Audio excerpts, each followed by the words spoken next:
Hello, everyone. Time once again for another open access interview. Today we're speaking with Judy Ruttenberg from ARL and Share.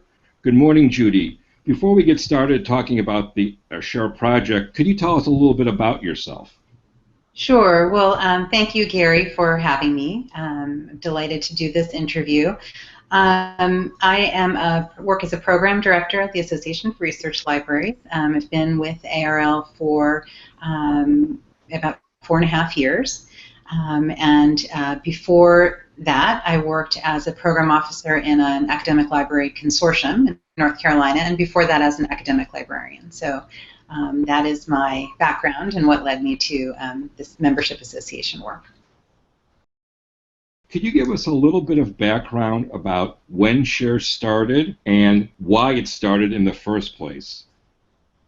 Sure, absolutely. So Share started, came together with the Association of Research Libraries, the Association of American Universities, and the Association of Public and Land Grant Universities, AAU and APLU. And these conversations and this initiative started in 2013. I think our first kind of position paper or draft, we called it a development document that we put out, and that's probably reported in infoDOCKET, was in the summer of 2013. And it was really in the wake of several really important conversations and developments, one of which, of course, was the White House OSTP memorandum for directing science agencies to make plans for the public access to federally funded research and data, articles and data. So certainly there was that sense in the research library community of an opportunity of much more research coming out of universities that was going to be made publicly accessible, and what could be our role in helping make that happen, having been long advocates for that policy. Another conversation that was also happening at the same time between or among these ARL and its higher education partner associations was about the role and investment of institutional repositories, typically library administered institutional digital repositories for institutional research.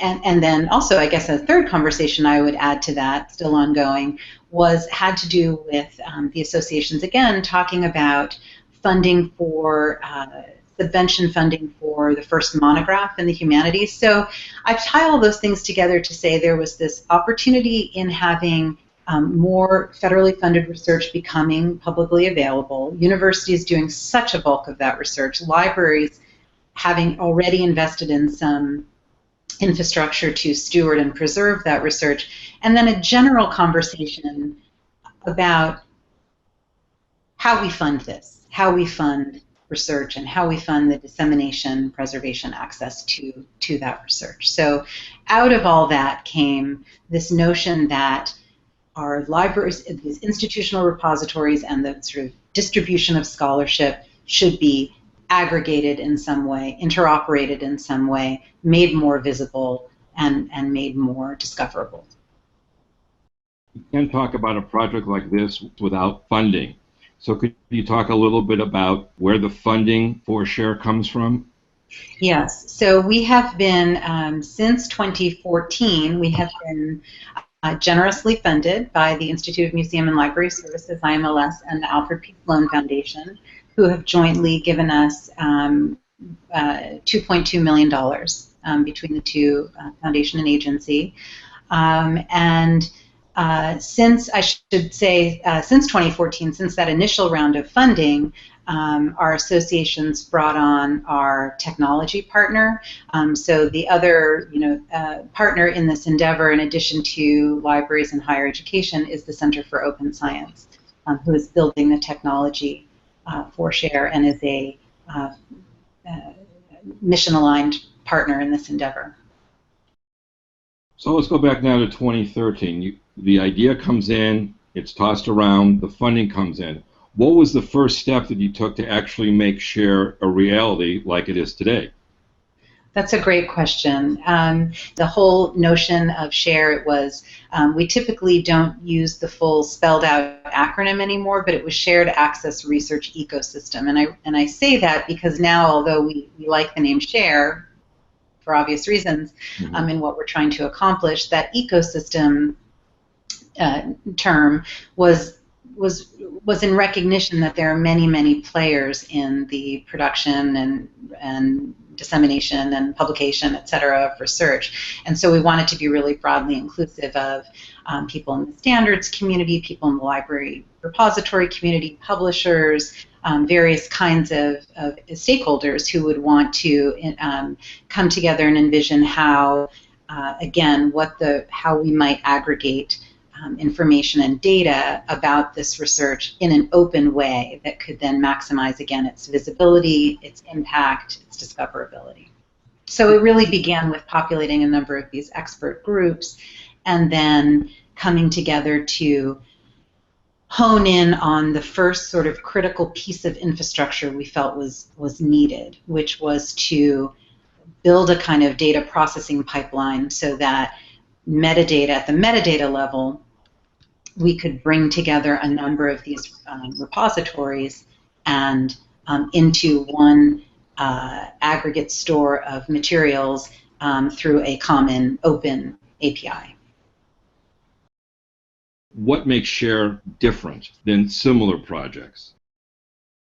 That's a great question. I think one of the in the initial conversations, one of the things that our steering group, advisory board, people in the working groups, I think there was a general prevailing guiding principle, if you will, that SHARE would leverage to the extent possible existing standards, technology, and infrastructure, and that it was not going to just kind of build in isolation, that it would be, and that it would, whatever we would build would seek to integrate with other kinds of systems. Again, so many people and organizations involved in trying to do exactly this, to maximize the visibility and impact of research. So I think what SHARE, one of our greatest benefits was the partnership with the Center for Open Science enabled us to build this data processing pipeline, this aggregation of metadata content within their open science framework, which again, so the Center for Open Science, for viewers who are not familiar with it, is a nonprofit technology company. They're based in Charlottesville, Virginia, and their mission is to better align the scientific practices with scientific values. So openness, reproducibility, scientific integrity. So they build tools and services in order to support those values from a researcher-friendly, workflow integrated kind of way. So SHARE really benefited from a technology organization already engaged in improving the openness, trustworthiness, replicability, identification, provenance tracking, documentation, et cetera, of research. And then for us to be able to then build a notification service, an aggregator service that was bringing together research materials, research outputs from across the scholarly life cycle. So it's very important at this point, I should say, to clarify that one of the things that really distinguishes SHARE is that we are interested in that full life cycle of activities, from a data management plan to a proposal to a preprint, article, data set, presentation, etc. So, the more networked scholarship is, the more digital scholarship is. We know that increasingly the processes of doing scholarship is done in a distributed and networked way, and so SHARE is really keen to tell that full story of what scientific research or scholarly research looks like, both to provide early indicators for potential collaborators of what that work might be, and from a research library perspective, to really realize that vision of this full stewardship of research activity that the library provides through its repository and other kinds of services. Could you go into a little bit about what you're capturing and how you're capturing it? Yeah, absolutely. So what we're capturing right now is at the metadata level. So that's also important to underscore that when metadata flows into Share through the harvesters that we build and the connections that we make with different providers, one of those bits of metadata is, of course, a handle or a DOI or something that resolves back to where the object resides. And it's also important to note it's not just, although we have many institutional repositories of the 120 approximately current providers to Share, many of those are institutional repositories who typically are collecting more of the article, preprint, student work kind of thing. So that's mostly what we're getting from those kinds of providers. But we also are harvesting from registries, from Crossref, from DataCite, from DataOne, from agency repositories that may have a variety of these materials. So the idea is to collect them, at the metadata level, to collect these data about these materials, make it open, link it, enhance it where it needs enhancement. And I'll pause there to say one of the great challenges of building Share is one that I think everybody knew about and anticipated, which is scholarly metadata is highly variable, often unavailable altogether. So the kinds of really exciting use cases that Share is building toward are going to, such as profiling the full breadth of research from an institution, very compelling for an institution. At its very basic level, we need to then, that research activity needs to have an institutional identifier of some kind for you to know, to be able to make those links. So right now, having built this basic pipeline, have a basic sort of system for providers to come on and be onboarded, we are very, very focused right now on linking and enhancing and cleaning the metadata that we are aggregating. But yes, it does cover that full breadth of activity that we're interested in. How did the Share relationship with the Center for Open Science in Charlottesville come to be? Did you contact them? Did they contact you? Yeah, so that was, it came together because we had participation from the Center for Open Science on those working groups initially that we had set up. So I said, we tried to assemble a broad base of expertise, and we had, it was Andrew Salins, who works on the community team, manages partnerships for the center, who participated in our working group. And then when we got our initial round of funding, we put out a call for a technical project manager. So we wanted to hire somebody who could begin to build the technology. So the initial vision was we will hire a project manager and they will assemble a development team and we'll get going.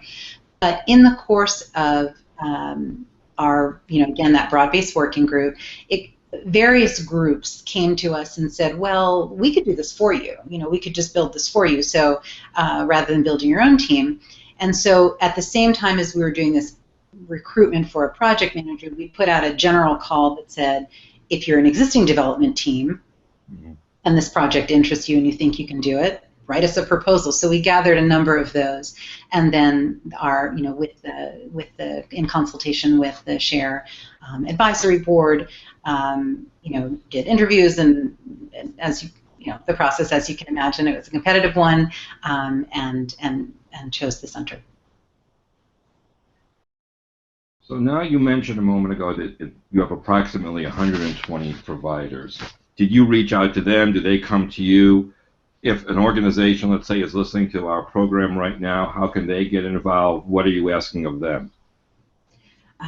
Okay, so initially we reached out to groups. So in the course of, again, either through our own working groups, as we were kind of working through specifications, what this project would look like, we just came across some willing partners who said, sure, we can be your initial providers. Some were very strategically targeted, like Crossref, because it's such a rich source of course, metadata about journal literature, or PubMed Central, such a large and important footprint of federally funded research. So some of those were we strategically decided would be excellent first partners, and some were happy coincidences and conversation, sort of willingness.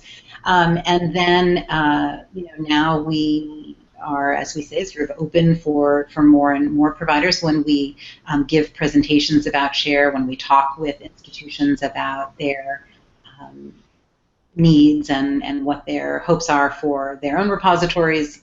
We reach out to them to onboard them. We've done, one of the developers who has since left the Center for Open Science Fund, when he was working on the SHARE project, recorded a 90-second video which is available on our website, share-research.org, that says just how very easy it is to become a provider to SHARE. So it is several questions that their provider answers. You provide a technical contact, and assure that you can pass along your metadata in and for this kind of open aggregation, and then the harvester is built on the Center for Open Science end.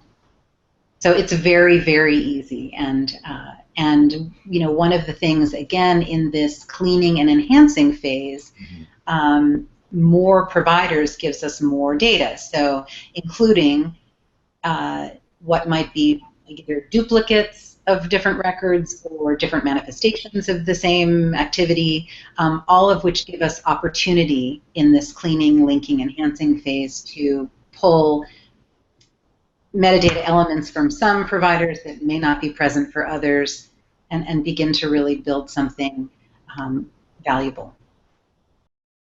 This is a question that's gone through many of our interviews regarding metadata, and that is, do you think there needs to be some type of almost global structure, or at least English language structure, to academic metadata? Well, there are many efforts in this area, as you no doubt know. I mean, there are different schema. There are organizations like CASRE and the Standards Organization for Research Administrative Data, the Confederation of Open Access Repositories, CORE, and I know you had done an interview with Kathleen Shear of that organization. So many groups working in this area to bring some kind of standards. So there's no shortage of guidance or standards, really. I think what the challenge we face in SHARE has a lot to do with the availability of the metadata in the first place and the openness of it. And I think those are the challenges that we're very focused on solving. In other words, if we can get something which gives us an indication of an institutional identification for an object of research. So if we can connect a person to an object, to an institution, to a source of funding, however we can do that, and create, then that can be mapped and crosswalked to other kinds of schema and other kinds of standards. So the availability and the openness of it, and by openness I mean the ability of providers to pass that information to us, to be fully reused, and the openness of SHARE's API so that it can then populate and integrate with other kinds of systems. For example, we are very keen, and we've done a series of webinars with the VIVO group, faculty profiling system. It's more than that, but showing faculty research activity. So if SHARE's data can feed that kind of activity, we're very eager to see those kinds of integrations happen. So, and integrate with VIVO's ontology. So this, in the first instance, I think what we really need to be focused on is availability and reusability, so that we can bring a variety of strategies to bear to do this. As much automation as possible, as much statistical data cleaning, machine learning, natural language processing, all those kinds of techniques, as well as expert human curation to make some judgments. So one of the one of the big strategies this year, and something we're very excited about, next month at our community meeting, at the conclusion of our community meeting, which will be held in Charlottesville, we're kicking off what we're calling a Shared Curation Associates program. So we've got 35 library data professionals, metadata experts, repository experts, coming to form a cohort to get some technical training at the center in various scripting, data curation workflows, other kinds of automation techniques. And this group will form a kind of cadre of people who can help us provide the human expertise we know in sort of as the twin strategy to the automated techniques. So again, very, very, very focused on making not just getting more data, but linking, enhancing, cleaning. While you are one of the major people involved with SHARE, can you talk a little bit about its leadership structure? Yes, absolutely. So I kind of co-manage the project from the Association of Research Libraries side.